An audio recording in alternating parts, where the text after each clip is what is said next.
The investigation into the Nolan Wells death bombshell. Joining us tonight, Nolan's friends' lawyers fight back. Who's telling the truth? They think they know, but do they? It's really bad that like people are pushing the narrative, oh, this is a race thing. Well, obviously it's not. I mean, this is like a brother to us. The parent of one of the boys threatening to sue us for asking a question. Imagine that now. Joe Scott Morgan, before I give you a very, very long intro bio, where's the throat? What the family has seen. Don't you think, Joe Scott Morgan, that the second medical examiner might need the throat to figure out what happened? I mean, Joe Scott, it's on fire, claims that Nolan Wells had been lynched, that he had been strangled, asphyxiated. Do I believe a lynching occurred? No, I do not believe that. But I do know I need to see the neck. A phone came back without its owner, and when his mother opened it, the photos were gone. The videos were gone. Both Snapchat accounts wiped. That detail, that one detail, is what broke this case open. Because now, attorneys have taken that detail into a Mississippi courtroom. And 5 of the biggest technology companies on the planet have 21 days to answer. But here's the part the headlines are glossing over. There's a second legal team, moving in the opposite direction, and they just returned to the island. 2 sets of attorneys, 2 missions, 1 dead 18-year-old, and somewhere on a TikTok server, footage that investigators are already aware of. We're going in. Everything in this video is sourced from verified court filings and credentialed news reporting. Now let's get into it. You already know who Nolan Wells is. You know he was 18, a college football player from Ocean Springs, Mississippi. You know he went to Horn Island on July 4th with a group of friends and never came home. His body was found 2 days later, July 6th, off the island's northwestern shoreline, discovered by a U.S. park ranger. What you also know, because you've been following this, is that the official narrative and the family's narrative have never lined up. The Jackson County Sheriff's Department, led by Sheriff John Ledbetter, initially said there was no indication of a crime. The family said that conclusion came far too fast. Attorney Ben Crump, representing the Wells family, immediately flagged what he called contradictions in witness statements. What you may not have fully tracked is how dramatically the legal landscape has shifted in just the last few weeks. Because both sides have now lawyered up in a way that changes everything about where this case goes next. 2 legal teams, moving in opposite directions, and the battlefield is digital. Let's start with the phone, because this is the thread that pulled everything. When Nolan Wells's phone was returned to his mother, Christine Wansley, she checked it, and what she found, or more precisely, what she didn't find, is what launched the legal filing that now has Silicon Valley on notice. Both of Nolan's Snapchat accounts had no photos, no videos, nothing. For an 18-year-old on a 4th of July boat trip, one of the biggest party days of summer, that absence is not normal. His friends took photos that day. There are images from that trip that have circulated publicly. Nolan is visible in them, but when his phone came back, his own accounts were empty. His mother said she believes content was deliberately removed. She has been explicit about that. One of Nolan's friends pushed back. That friend told investigators he had no knowledge that anything was deleted during the July 4th trip, and said there was no reason for anyone to access Nolan's phone, adding that none of them had his password. The friend also stated that no one was in contact with Nolan's phone until it was moved from the boat to a truck. 2 things can be in tension here without either side being dishonest. Data can be deleted remotely. Snapchat is specifically designed to auto-delete content, but the family isn't arguing auto-delete, they're arguing deliberate removal. And now they're demanding the servers prove it one way or the other. On July 29, 2026, attorney Gary Bufkin, of the Ridgeland-based firm Carroll Bufkin, PLC, filed subpoenas in Jackson County Chancery Court. The filing is part of ongoing probate proceedings connected to Nolan Wells's estate. The targets, 5 platforms: Snapchat, TikTok, Meta, which covers Facebook, Instagram, and Messenger, WhatsApp, and Life360, the location tracking app. The subpoenas demand everything: subscriber information, direct message history, photos, videos, GPS location data tied to Nolan's phone number and email address, deleted content, if recoverable. The full communication history across all accounts, from all devices connected to those accounts. Under the terms of the court orders, all 5 companies have 21 days to preserve and produce what's called electronically stored information to the family's counsel. Now, why TikTok specifically? That's worth sitting with for a moment, because TikTok is not just a social platform. It's also where a significant amount of footage from that day has surfaced. Videos shot by bystanders at Horn Island on July 4th have been posted publicly, and some of that footage has been central to the investigation. We'll come back to that. But the subpoena targeting TikTok means the family's legal team is asking for more than public posts. They want direct messages, private communications, location metadata embedded in videos, timestamps, the digital architecture underneath what appeared on anyone's screen. Legal experts speaking to multiple outlets have noted that platforms like Snapchat and TikTok store metadata, timestamped location logs, unedited video uploads, delivery receipts, even when visible content appears deleted. Whether that metadata survived in this case is the question the court will now force these companies to answer. Before we go further, let's clear something up, because a lot of you got the wrong version of this early on, and it matters for understanding what the subpoenas are actually chasing.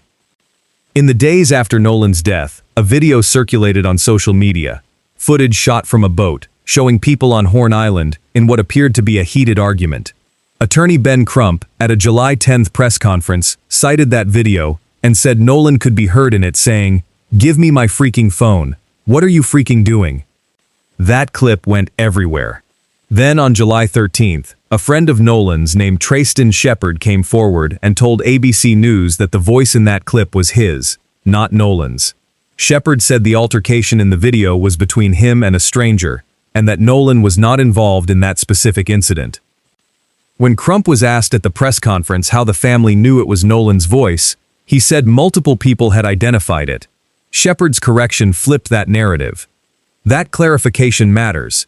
It means the legal team is not chasing a confirmed argument on camera. What they are chasing is the digital record underneath the chaos of that day, the GPS pings, the message threads, the metadata, to piece together a timeline that eyewitness accounts alone have failed to produce. Warren Hudson has spoken publicly about what happened that day. He gave an account on the Officer Tatum Show podcast that has become one of the most referenced pieces of testimony in this case, because it's where he explains why the group left Nolan behind. According to Hudson, the boat began taking on water. The bilge pump failed. He described what happened as an emergency. His words, "Obviously, we were in an emergency. The boat, we were trying to save the boat. It's not like we didn't ask Nolan, or we just left Nolan. Nolan decided to stay on the island with the girl that he was with." That account is now backed by audio. On July 25, 2026, the Mississippi Department of Marine Resources released a recording of a distress call made from the boat around 4 p.m. that day. The call was placed to Sea Tow, a private marine towing company. In the recording, a teen can be heard saying, "Hey, we're at the west tip of Horn, and our bilge pump stopped working. We're sinking. Can y'all please come?" That audio provides a time-stamped record placing the boat in distress at the western tip of Horn Island, around 4 p.m., roughly consistent with the GPS data that has been released. But here's where the contradiction lives. A friend who was there, Tristan Shepard, told ABC News that Nolan said he wanted to stay behind because he had met a girl, and that he planned to return on another friend's boat. That part aligns with Hudson's account. The girl's account does not. According to Ben Crump, the girl said that Nolan told her he was going back to the boat, not that he was staying. Crump said it plainly. They're not saying the same thing. One of them is telling the truth, one is not. Nolan's parents have been equally direct. His father Elmore Wansley said, "We always taught him, if you go with a group, you stay with the group." His mother Christine has said she does not believe Nolan would have voluntarily separated from his friends. The family's position is not just grief. They believe the timeline, as told by the friends, has gaps that only the digital record can fill. That's what the subpoenas are designed to find. The official autopsy conducted by the Mississippi State Medical Examiner's Office is complete.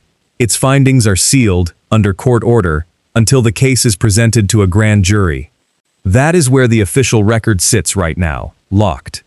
What we do have is the independent autopsy, commissioned by the Wells family and conducted by Dr. Roger Mitchell, a board-certified forensic pathologist and president of the National Medical Association. Dr. Mitchell performed the autopsy on July 10th, 6 days after Nolan disappeared and 4 days after his body was found.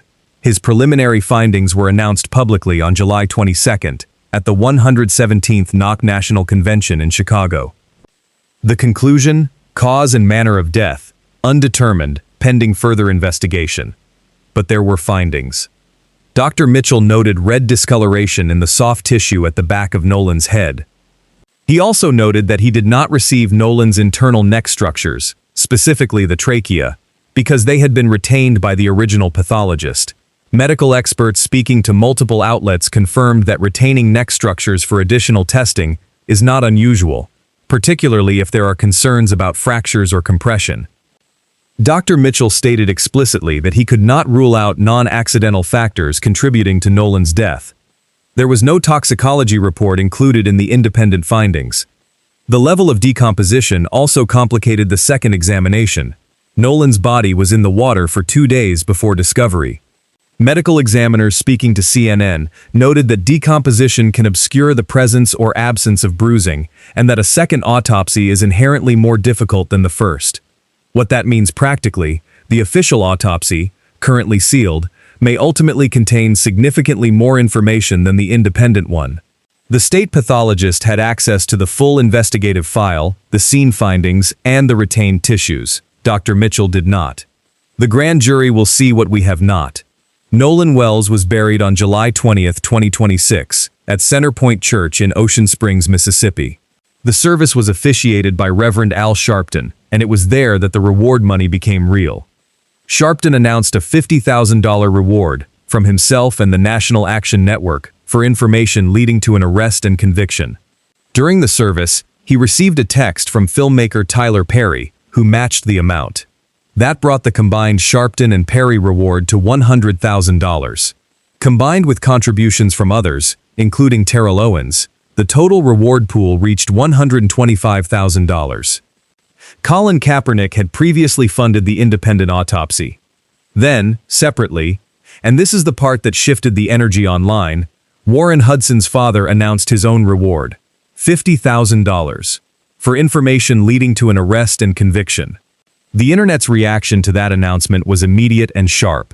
To many people following this case, the father of one of the friends offering reward money in the same case raised questions, not answers. One side offering money to find out what happened to their son. The other side also offering money, in a case where their son has not been charged or named as a suspect. Mississippi attorney Russ Latino also entered the picture, announcing he is representing Bart Edmiston Jr., a former teammate of Nolan's, in potential defamation claims against a social media influencer based in Louisiana. Latino sent a cease and desist to that influencer, citing what he called wholly fabricated assertions of fact that have exposed the Edmiston family to safety risks. This case has now generated multiple intersecting legal actions, not one. The family pursuing tech platforms. The friends pursuing defamers. A teammate's family pursuing an influencer, all running simultaneously. Let's talk about the legal team now, representing Warren Hudson, Jax Patalo, and Morgan Seymour. Their original attorney is J. Tyler Cox. In early August, Cox brought in a second attorney, Edward Andrew Paltzik, a prominent defamation specialist. Paltzik has represented President Donald Trump in several high-profile media disputes, including cases involving CBS Paramount, the New York Times, and the BBC. That hire was a statement. You don't bring in someone with that profile to send a cease and desist. You bring him in when you are preparing to fight. Paltzik wasted no time. In public statements, he drew a sharp line. If you have defamed them, if you have lied about them, if you hurt them, you should apologize and retract now, or you'll be hauled into court. He called online commenters who have accused the three friends of criminal involvement opportunists, and said opinions made without access to the investigation or case files constitute defamation. None of the three friends, Hudson, Patalo, or Seymour, have been charged with any crime in connection with Nolan Wells' death. That is a fact that must be stated clearly. The investigation is ongoing. All evidence is sealed pending grand jury review. No arrests have been made. The legal team has also been transparent about the emotional weight this carries for their clients. Cox told TMZ that the three young men have described Nolan as their best friend. He said they are haunted by his death. The attorneys described the social media allegations as compounding grief with persecution. On August 7, 2026, more than a month after Nolan Wells' body was found, two of his friends returned to Horn Island. Warren Hudson and Jax Patalo went back. Morgan Seymour did not attend because of school obligations. Their attorneys, Paltzik and Cox, went with them. The visit lasted approximately 3 hours. The stated purpose was to understand the layout and dynamics of the island. Attorney Cox told TMZ that one specific goal was to show Paltzik an area he called the washing machine, a spot near the western tip where tidal currents moving in opposing directions create dangerous water conditions. Paltzik described the water conditions on the day of the visit as extremely murky, comparing them to chocolate milk. He noted that based on the tides, wind, and temperature he observed, he considered the conditions unsuitable for swimming. Cox told TMZ that the trip was emotionally difficult for both Hudson and Patalo. His words, "The trip was tough for Warren and Jax because that's the last place they saw their best friend. The visit is strategically significant. Paltzik's team is building a record. They are documenting the physical reality of the island, its isolation, its water conditions, its currents, to counter what they see as irresponsible speculation online.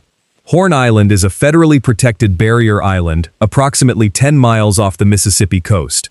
It has no electricity, no shelter, no communication infrastructure. There is no way on or off without a private boat. That geography is central to every theory about what happened that day. Because if Nolan was left there after 4:30 p.m., when the boat with his friends departed according to GPS data, he was stranded in one of the most isolated locations on the Gulf Coast. Now let's get to what the title of this video is actually about, the TikTok angle, because this is where the story gets layered in a way that hasn't been fully explained in one place. TMZ obtained video footage from Horn Island on July 4th. That footage, recorded at 2:23 p.m. based on metadata, shows multiple boats in the water, people partying. At one point, the camera pans and captures what appears to be a black man standing on the back deck of a boat, bending over to reach into a cooler. He is wearing swim trunks that match the color of the ones Nolan was photographed wearing that day in the now famous group boat photo. The person who shot that video felt strongly enough about what they were seeing that they went to law enforcement. A law enforcement source confirmed to TMZ that investigators are aware of the clip. The face of the individual in the video is not visible. There has been no official confirmation that the person in the footage is Nolan Wells. But if it is him, the metadata says 2:23 p.m. That would make it the last known visual of Nolan Wells alive. Because per the GPS data from the Mississippi Department of Marine Resources, the boat his friends were on left the western tip of Horn Island around 4:30 p.m. No witnesses have publicly reported seeing Nolan after that time. Separately, and this is the part that connects directly to the subpoenas, there is footage circulating on TikTok from that day. Bystanders at Horn Island shot content. Some of it has gone viral. Some of it has fueled incorrect theories. But some of it may contain time-stamped, GPS-embedded data that the family's legal team believes could reconstruct a minute-by-minute picture of that afternoon. That is why TikTok was subpoenaed, not just as a social platform, as a potential evidence vault. TikTok stores video metadata, upload timestamps, device location at time of recording, private messages between users. That information, if it exists and if the platform complies with the court order, could tell investigators things that eyewitnesses have not. Or it could confirm what the friends have said all along. Either way, within 21 days of the filing, TikTok and the other 4 platforms must respond. The clock is running. Here is where all of this is headed, and it's important that you understand what grand jury actually means in this context. All evidence in the Nolan Wells case, including the official autopsy results, every piece of physical evidence gathered by the Jackson County Sheriff's Department, and the FBI's findings, is currently sealed. It will remain sealed until it is presented to a grand jury. The grand jury does not determine guilt. It determines whether the evidence is sufficient to move forward with criminal charges. If the grand jury finds that it is, charges are filed. If it does not, this case, at least on the criminal side, ends there. The district attorney's office has said publicly that the case is a priority.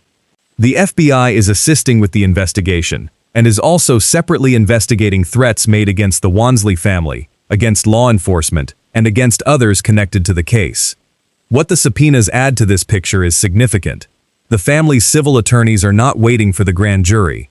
They are building their own record in probate court and forcing the digital platforms to preserve and produce data now before any of it can be lost to time, deletion policies, or server wipes. If the grand jury moves forward with charges and a criminal trial follows, that digital record could become central evidence. If it does not, the family retains the right to pursue civil action, and that civil record, built now through the subpoenas, would go with them. The two legal tracks, criminal and civil, are running in parallel, and on the civil side, the family's team is not waiting. This case has never existed in a vacuum, and any honest coverage of it has to include the dimension that has made it a national story beyond the mystery of what happened on July 4th. Nolan Wells was the only black person in the group that went to Horn Island that day. Warren Hudson, Jax Patalo, and Morgan Seymour are white. That fact, combined with Mississippi's documented racial history, has shaped how this case is being discussed, debated, and prosecuted in the court of public opinion. His parents have not hidden that it concerns them.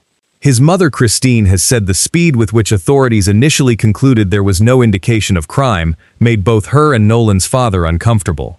Her words at a press conference, "The accidental drowning thing, it made both me and his father uncomfortable." Why are we so quick to rush to this? Mississippi Department of Public Safety Commissioner Sean Tindell pushed back directly on criticism, saying on CNN's First of All with Victor Blackwell that the state is a much different place than it was during its darkest historical chapters. The family has not called this a hate crime. Ben Crump has not called this a hate crime. What they have said is that they want answers, and that they want those answers to come from a thorough, transparent investigation, not from a rushed conclusion. The defamation lawyers on the other side have said the racial framing has been used to generate false accusations against their clients. Young men, they say, have been turned into pariahs in their hometown, who have received death threats and who are now afraid. Reverend Sharpton's words at the funeral, "You were not on that island by yourself. Somebody saw something and knows something." That's not an accusation. That's a statement of fact. Horn Island had hundreds of people on it that day. It was a popular July 4th destination. Multiple boats, multiple groups. Hundreds of witnesses to a chaotic, sun-soaked afternoon. Someone on TikTok has what the lawyers need. The subpoenas say so.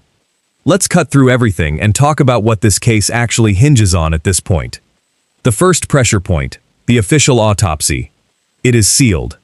The grand jury will see it. The public won't. Not yet, possibly not ever, depending on how the legal proceedings unfold.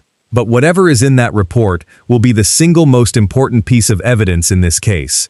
The independent autopsy found red discoloration on the back of Nolan's head and could not rule out non-accidental factors.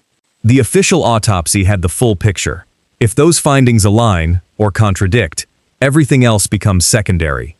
The second pressure point, the 21-day subpoena window.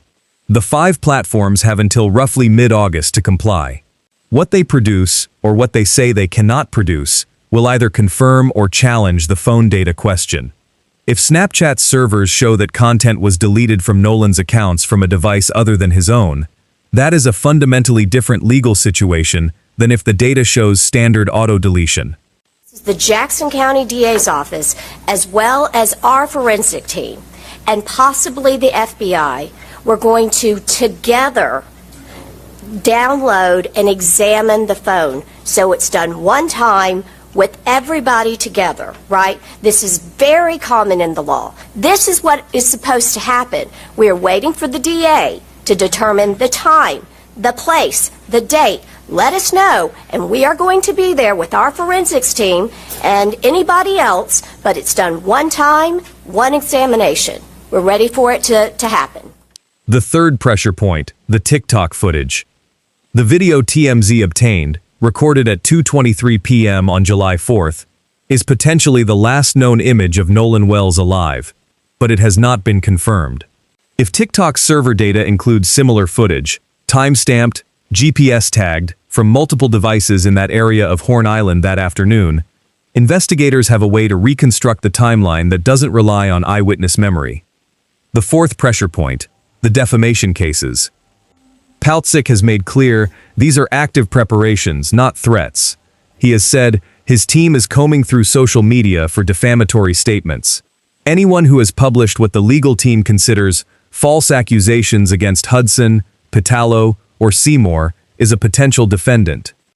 And the fifth, the grand jury itself. The grand jury does not have a public deadline.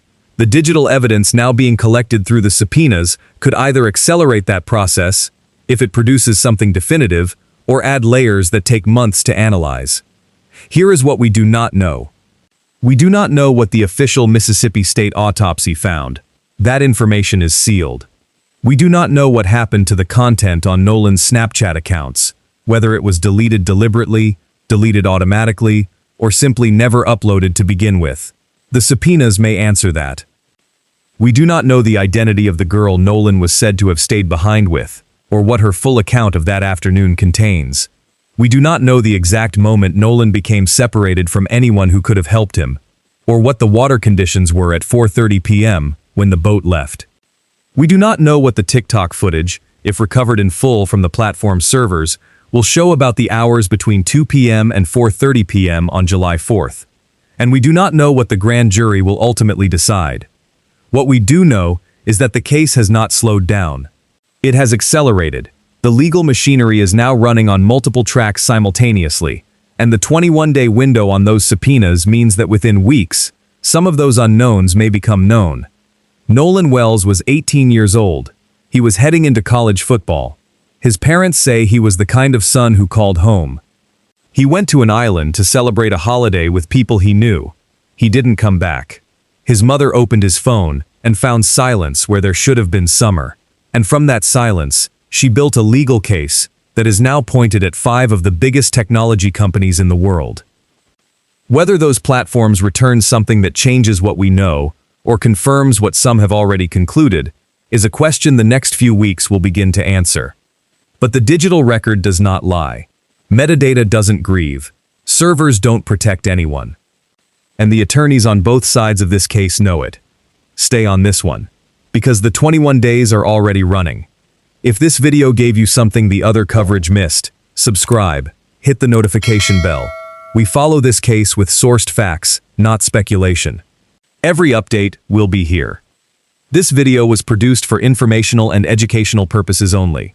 All facts presented are sourced from verified court filings, official press conferences, and reporting from credentialed news organizations including CNN, NBC News, ABC News, TMZ, LOX, PBS NewsHour, News Nation, and MPB Online. No individual featured in this video has been charged with a crime in connection with the death of Nolan Wells. We do not make accusations. We report what the record shows.